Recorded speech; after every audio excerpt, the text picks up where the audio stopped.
Hi viewers, welcome back again to my YouTube channel Naveen Daiya. Myself Naveen, और आज मैं आपको कराऊंगी इंक्लूसिव एजुकेशन के इम्पोर्टेंट क्वेश्चंस। ये आपका थर्ड एग्जाम होगा, थर्ड पेपर होगा बीएड सेकेंड ईयर के लिए। ठीक है, एमडीयू और सीआरएसयू दोनों एक ही सिलेबस को फॉलो करती हैं, इसलिए मैंने सीआरएसयू का सिलेबस लिया है, जिससे आपको सिलेबस के इम्पोर्टेंट क्वेश्चंस और जो पेपर आपका है उसके इम्पोर्टेंट क्वेश्चंस पता चल जाएंगे।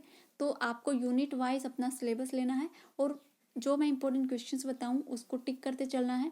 और सबसे पहले जब आप तैयारी करो तो इंपॉर्टेंट क्वेश्चंस की आपको करनी है। ठीक है, तो अगर आप मेरे चैनल पर फर्स्ट टाइम विजिट कर रहे हो, अगर आप फर्स्ट टाइम वीडियो देख रहे हो, तो पहले चैनल को सब्सक्राइब कर लो, ताकि नेक्स्ट जो बीएड से रिलेटेड वीडियोज़ आए, जो इंपॉर्टेंट क्वेश्चंस की वीडियो हैं, उनकी नोटिफिकेशन आप तक पहुँच जाए। ओके, तो कुछ पैटर्न आपको बता देती हूँ एग्ज़ाम में आएगा कैसे। 3 आवर्स का इसमें आपको टाइम मिलेगा। जब आप एग्ज़ाम में जाओगे 3 आवर्स मिलेंगे आपको पेपर अटैम्प्ट करने के लिए। मैक्सिमम मार्क्स होंगे आपके 100, जिसमें से थ्योरी का होगा आपका 80 का एंड इंटरनल होंगे आपके 20। तो आपको जो एग्ज़ाम सेंटर में जाकर करना है वो है सिर्फ 80 मार्क्स के थ्योरी का एग्ज़ाम करना है। ठीक है, उसके बाद आपकी फर्स्ट यूनिट में कौन कौन से इंपॉर्टेंट क्वेश्चंस हैं वो मैं आपको बताऊंगी। ये जो इंपॉर्टेंट क्वेश्चंस मैं आपको बताऊंगी, तैयारी करने के लिए 2 तरह के मेथड्स इस पेपर में यूज़ होंगे। 2 तरह के पैटर्न आपको बताऊंगी कि 2 तरह से आप कैसे तैयारी कर सकते हो। दोनों में से आपको जो भी अच्छा लगे आप उसी हिसाब से अपनी तैयारी कर सकते हो। 80-90% वही क्वेश्चंस आएंगे जिस हिसाब से मैं आपको बताऊंगी। तो बहुत इंपॉर्टेंट वीडियो ये होने वाली है, शुरू से लेकर लास्ट तक ज़रूर देखिएगा। अगर आपको दिक्कत आती है इस पेपर में तो जैसे जैसे पैटर्न बताऊं उसी हिसाब से अपनी तैयारी आपको करनी है। ठीक है, तो फर्स्ट यूनिट में आपसे कौन कौन से क्वेश्चंस पूछे जाएंगे 16 मार्क्स में, वो हम डिस्कस करते हैं। जो आपका मेन टॉपिक रहेगा, जो फर्स्ट यूनिट का मेन पॉइंट है, वो है आपका concept of exceptionality and children with special needs.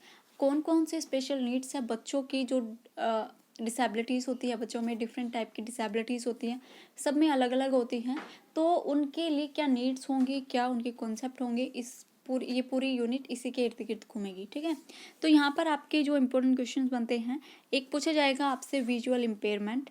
ठीक है, एक पूछा जाएगा आपसे हियरिंग इम्पेयरमेंट, नेक्स्ट आपसे पूछा जाएगा मेंटल रिटार्डेशंस, एंड लास्ट है आपका लर्निंग डिसेबिलिटीज़।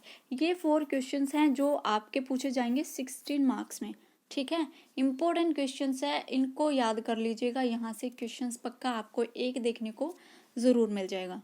ठीक है, उसके बाद है आपकी, ये आपका 2 पार्ट्स में डिवाइड हो जाएगा। एक क्वेश्चन यहाँ से आएगा, एक क्वेश्चन आएगा यहाँ से। ठीक है, अगर आपको ज़्यादा सिलेबस लग रहा है तो आपको करना है सिर्फ, मतलब मर्जी है आपकी, कोई भी कर सकते हो। या तो आप ऊपर वाले ये क्वेश्चंस कर लीजिए, नीचे के ये आप छोड़ सकते हो, क्योंकि एक ही क्वेश्चंस आएगा, ऑप्शनल क्वेश्चन होंगे 2 और उन्हीं में से आपको एक करना है। या तो आप ऊपर वाले क्वेश्चंस कर लीजिए या फिर आप नीचे वाले कर लीजिए। अगर आप ऊपर वाले करते हो तो नीचे के छोड़ने पड़ेंगे, अगर नीचे वाले करते हो, ये वाले 4 क्वेश्चंस आप करते हो, तो ऊपर के ये क्वेश्चंस आप ड्रॉप कर सकते हो। आई होप आपको समझ आ गया। पार्ट वाइज आपको यूनिट को डिवाइड करना है, इस तरह से आपको तैयारी करनी है जैसे पैटर्न एग्जाम में आता है, वही मैं आपको बताऊंगी कि डिवाइड कहाँ से होंगे क्वेश्चंस। ये समझना आपके लिए ज़रूरी है, क्योंकि 2 क्वेश्चन आएंगे, आपको ये समझ में आ जाए कि दोनों क्वेश्चंस आएंगे कहाँ से। ठीक है, फिर आपकी जो तैयारी है वो इजीली हो जाएगी। दोबारा बता देती हूँ, या तो आप ये कॉन्सेप्ट कर लीजिए, ये वाले क्वेश्चंस कंप्लीट कर लीजिए, या फिर कर लीजिए आप नीचे वाले क्वेश्चंस। ठीक है, और नीचे वाले क्वेश्चंस में इंपॉर्टेंट बता देती हूँ, अगर आप कंप्लीट यूनिट करते हो तो ये 4 तो यहाँ से हो गए। उसके बाद है concept, meaning and need of inclusive education, principle of inclusive education and models of inclusive education. ये है इंपॉर्टेंट क्वेश्चन फर्स्ट यूनिट से। अब बात करते हैं सेकंड यूनिट की। सेकंड यूनिट में कौन कौन से इंपॉर्टेंट क्वेश्चंस हैं। आपकी सेकंड यूनिट भी 2 पार्ट्स में ही डिवाइड होगी, क्योंकि बहुत ही लेंथी, बहुत मुश्किल लगता है आपको ये सेकंड यूनिट याद करना, लेकिन आपको डिवाइड में याद करनी पड़ेंगी। आपको ऐसे पैटर्न में याद करनी पड़ेंगी जो पैटर्न एग्जाम में आता है। अगर आपको ये पता चल जाए कि फर्स्ट क्वेश्चन कौन से पार्ट से आता है, सेकेंड पार्ट जो क्वेश्चन है वो कौन से पार्ट से आता है, तब फर्स्ट वाला पार्ट कर लेते हो, सेकंड पार्ट आप छोड़ देते हो, क्योंकि वहाँ से क्वेश्चंस ज़्यादा हो जाते हैं। ठीक है, तो फर्स्ट आपका जो बनेगा सलमान का स्टेटमेंट ऑफ फ्रेमवर्क एक्शन 1994, ये आपका आएगा इंपॉर्टेंट क्वेश्चन 16 मार्क्स में। एंड जो आपका सेकंड क्वेश्चन बनेगा educational provision in the UN convention on the rights of person with disabilities 2006, ये आएगा आपका 16 मार्क्स में। ठीक है, आपके 3 पार्ट बनेंगे, लेकिन मैं 2 ही पार्ट आपको बताऊंगी, इसमें से आपको कौन कौन से याद करने हैं। ये कंप्लीट आपका एक पार्ट होगा जहाँ से दोनों क्वेश्चंस इंपॉर्टेंट है। सेकंड पार्ट आपका यहाँ से बनेगा कॉन्स्टिट्यूशनल प्रोविज़न। यहाँ से आपके इम्पोर्टेंट क्वेश्चंस, ये आपको नहीं करना, ये आपको नहीं करना, आपको करना है यहाँ से PWD act 1995, RCI act 1992, RTE act 2009, ये इम्पोर्टेंट है, ये वाले आपको करने हैं। आप यहाँ से मतलब ये जो है ना, ये आप छोड़ सकते हो, सिर्फ यही आपको लास्ट वाले करने हैं। ओके, उसके बाद है आपका education in the national policy on disability 2006। यहाँ तक अगर आप क्वेश्चंस को करते हो तो यहाँ तक आपको एक तो सिलेबस कम रहेगा। ये जो नीचे का है role of organisation of education in children with disabilities, ये बनेगा आपका सेकंड पार्ट, मतलब जो थर्ड पार्ट है लेकिन सेकंड पार्ट हम इसको मानकर चलते हैं। इसको समझते हैं कैसे है ये सेकंड पार्ट। एक जो आपका क्वेश्चन पूछा जाएगा वो आएगा यहाँ तक, एक क्वेश्चन आपका पक्का आएगा 16 मार्क्स में, तो आप ये कर लो। और जो नीचे वाला है आप इसको छोड़ सकते हो, बहुत सारा सिलेबस आपका बच जाएगा, रह जाएगा, जो आपको टच भी नहीं करना। लेकिन 4 मार्क्स में हो सकता है यहाँ से क्वेश्चन आ जाए, लेकिन 16 मार्क्स में आप अगर आप तैयारी कर रहे हो तो 16 मार्क्स को आप यहाँ से ड्रॉप कर सकते हो, कोई दिक्कत नहीं होगी। ठीक है, तो इतने सारे जो क्वेश्चंस आप करोगे, इतने सारे जो क्वेश्चंस है, ज़्यादा मटेरियल है, वो आप छोड़ सकते हो, ड्रॉप कर सकते हो। ओके, अगर आपको यहाँ से क्वेश्चन करना है तो मैं बता देती हूँ, लास्ट के 3 आपको करने हैं, ये वाले लास्ट के 3 इम्पोर्टेंट है सेकंड पार्ट में। ठीक है, मैं दोबारा बता देती हूँ अगर आपको कोई कन्फ्यूज़न हो रहा है। सेकंड यूनिट में आपको कौन कौन से करने हैं, एक तो ये वाला सेकंड, और यहाँ से आपको करना है, ये आपको छोड़ देना है PWD act 1995, RCI act 1992 and RTE act 2009। कितने क्वेश्चन हो गए, first, second, third and last 4। सिर्फ 4 क्वेश्चन ऐसे हैं जो आपको करने हैं, और 4 क्वेश्चंस में से आपको एक क्वेश्चन एग्जाम में मिलेगा। सेकंड यूनिट में आप ये 4 क्वेश्चन कर लो, आपको यहाँ से क्वेश्चन मिल जाएगा। इतने सारे एक्ट आपको याद करने की ज़रूरत नहीं पड़ेगी, बहुत सारा झंझट आपको उठाने की ज़रूरत नहीं पड़ेगी, सिर्फ मोस्टली 4-5 क्वेश्चन है, सिर्फ ये याद कर लो। अगर आप फिर भी ये याद करना चाहते हो तो लास्ट के 3 ये याद कर लेना, ये हो जाएगी आपकी second unit complete. Extra material है वो छोड़ दो। ठीक है, समझ आ गया आपको सेकंड यूनिट। अगर सेकंड यूनिट में फिर भी कोई दिक्कत है, फर्स्ट यूनिट में कोई दिक्कत है, कोई कन्फ्यूज़न अगर हो रहा है ना, तो मैं दोबारा वीडियो बना दूंगी, क्योंकि ये वाली जो बुक है आपके, ये वाला जो सब्जेक्ट है बहुत लेंथी है, बहुत सारे क्वेश्चंस इसमें बनते हैं, लेकिन सिलेक्टेड क्वेश्चंस उठाने हैं हमें और वही आपको तैयार करने हैं। मैं दोबारा समझा दूंगी अगर आपको नहीं समझ आया तो। ओके, तो थर्ड यूनिट की तरफ चलते हैं। थर्ड यूनिट में आपको कौन कौन से जो चैप्टर हैं, कौन कौन से जो टॉपिक हैं वो करने हैं। इसमें है आपकी स्पेशल नीड्स एंड इंक्लूजन।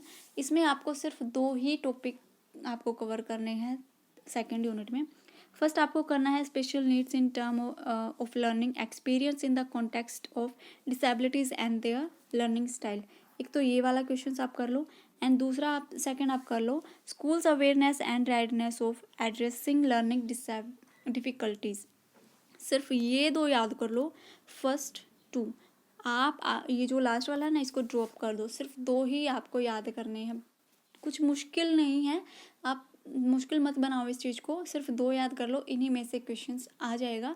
और देखना जब आप एग्ज़ाम दोगे तो आपको ऐसा लगेगा जैसे पेपर आपने ही बनाया है। ठीक है, तो फोर्थ यूनिट में आपको कौन कौन से करने हैं वो मैं बता देती हूँ। इसमें practice and support system of inclusion setup है, और इसमें कौन कौन से जो आपके इम्पोर्टेंट है वो बता देती हूँ। यहाँ भी आपको फर्स्ट 2 ही करने हैं, फर्स्ट एंड सेकंड।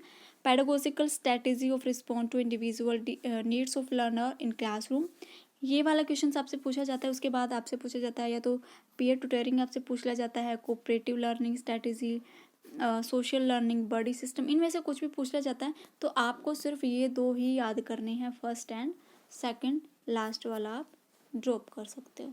ठीक है, लेकिन आपको लास्ट वाला जो मैं बोल रही हूँ ड्रॉप करने के लिए, हो सकता है इसमें से 4 मार्क्स में क्वेश्चन आ जाए, तो एक बार रिवीजन कर लेना, लेकिन इंपॉर्टेंट 16 मार्क्स के आप मानकर चलो, तो यही आपको करने हैं। ठीक है, तो 4 यूनिट में फर्स्ट 2, थर्ड यूनिट में भी फर्स्ट 2, सेकंड यूनिट में आपको करने हैं पार्ट वाइज। यहाँ तक आप कर लो, ये आ जाएंगे आपके 16 मार्क्स में, हो सकता है 4 मार्क्स में और 16 मार्क्स में यहीं से क्वेश्चन बन जाए। और लास्ट वाला ये जो आप ड्रॉप कर सकते हो, मर्जी है, 4 मार्क्स में करना चाहो तो कर सकते हो। और अगर पूरी कंप्लीट यूनिट आपको करनी है तो इम्पोर्टेंट क्वेश्चंस मैंने आपको बता दिए थे, लास्ट 3 वाले आप कर लो। और फर्स्ट यूनिट में भी मैंने आपको बता दिए हैं, फर्स्ट यूनिट में भी आपको डिवाइड करना है इसको, क्योंकि 2 क्वेश्चंस आते हैं तो 2 यहीं से आते हैं, एक क्वेश्चन आता है यहाँ से, एक आता है यहाँ से। अगर आपको ये डिफ़िकल्ट लगता है, जो डिसेबिलिटीज़ हैं अगर आपको लगती ज़्यादा है, तो आप ये वाले कर सकते हो जो नीचे वाले क्वेश्चंस गिवन है। 4 क्वेश्चन नीचे हैं, 4 क्वेश्चन ही ऊपर है, ठीक है। तो आपको ऐसे पार्ट में डिवाइड करके इस यूनिट को करना है, आपको कंप्लीट यूनिट ये रिवाइज करने की ज़रूरत नहीं पड़ेगी, ठीक है। ये हैं important questions creating and inclusive schools के। आई होप आपको पसंद आए होंगे। अगर नहीं पसंद आए ना, मुझे कोई दिक्कत नहीं है दोबारा कराने में, आप मुझे कमेंट करके बता देना। और मुझे ये कमेंट करके भी बताना कि आपको समझ आ गए, ठीक है। वरना मेरी ये जो मैं इंपॉर्टेंट क्वेश्चंस की वीडियो बना रही हूँ, ये मेरे लिए कुछ काम की नहीं होगी, मेरे लिए तो अब भी काम की नहीं, लेकिन बेनिफिशियल आपके लिए है। तो प्लीज़ मुझे बताना कि आपको ये वीडियो के जो इम्पोर्टेंट क्वेश्चंस है वो समझ में आए हैं या नहीं, ठीक है। तो मिलते हैं नेक्स्ट वीडियो में, तब तक के लिए bye bye, take care, stay home, safe home, thank you.